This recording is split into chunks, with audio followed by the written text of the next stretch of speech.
Welcome back, Reverend Big John's Backyard Fishing. We are on Berber Lake, getting ready to do a 7 or less. Just stopping in real quick after my VA appointment, just to see if I can get something to bite real quick.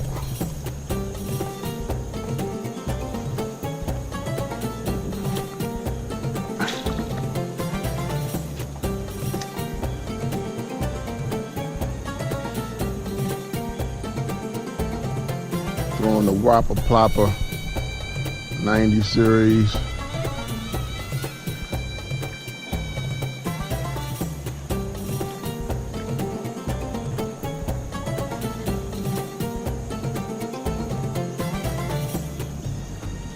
Don't take for a second for a fish to decide you want to come up and attack it.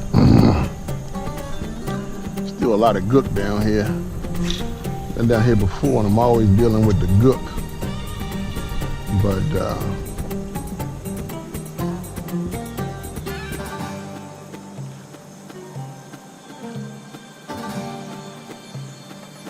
it's always out here.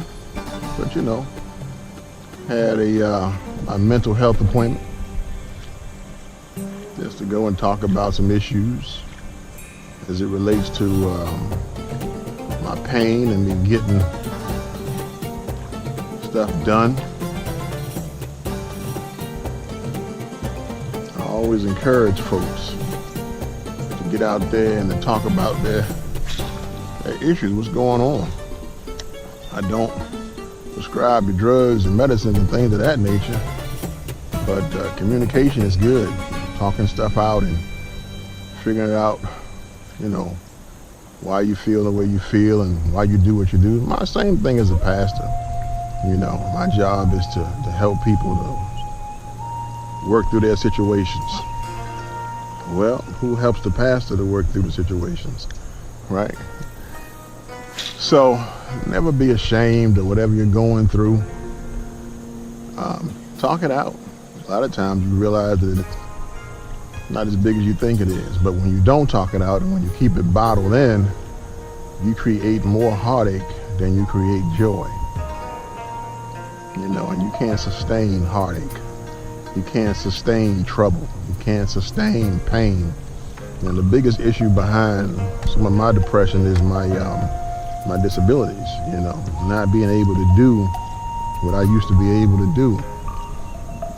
I'm in pain for pretty much 24 hours a day. Some things, you know, you get used to, and you get used to a level of pain, and obviously after all these years I'm used to a level of pain. There are times though when it gets too bad. I'm glad those days don't come too often, but there are times when I can't even move. You know, so you can get down on that kind of stuff, but you still got to remember who you belong to, you know, and you got to be able to talk some of these things out.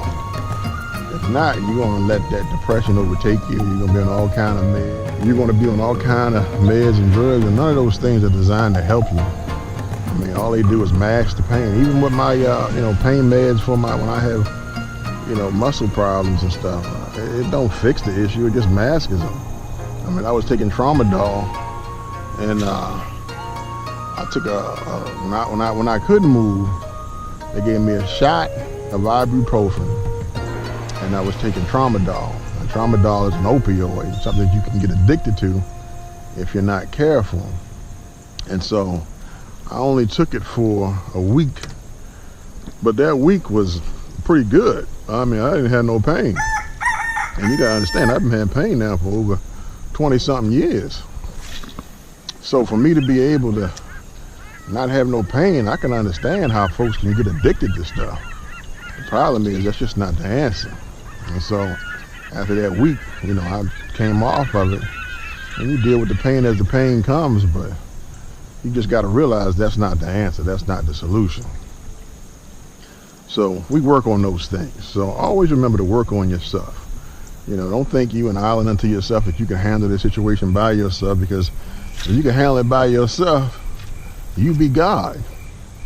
And last time I checked, we ain't God. We can't handle everything. He said, I'll put no more on you than what you can bear. You'd be amazed at what you can bear. And why you don't know what you can bear, God definitely does.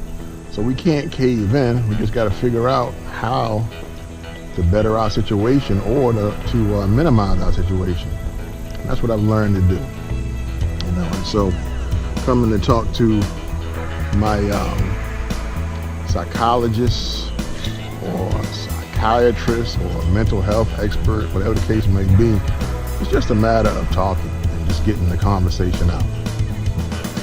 So take care of yourself health-wise, mentally, so that you don't get caught up in yourself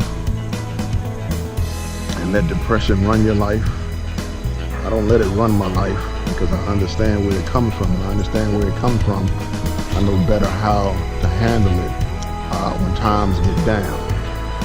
And I'm thankful for that. And I'm thankful for His grace and His mercy, because that's what helps me to deal with these things as they may pop up or as they may come.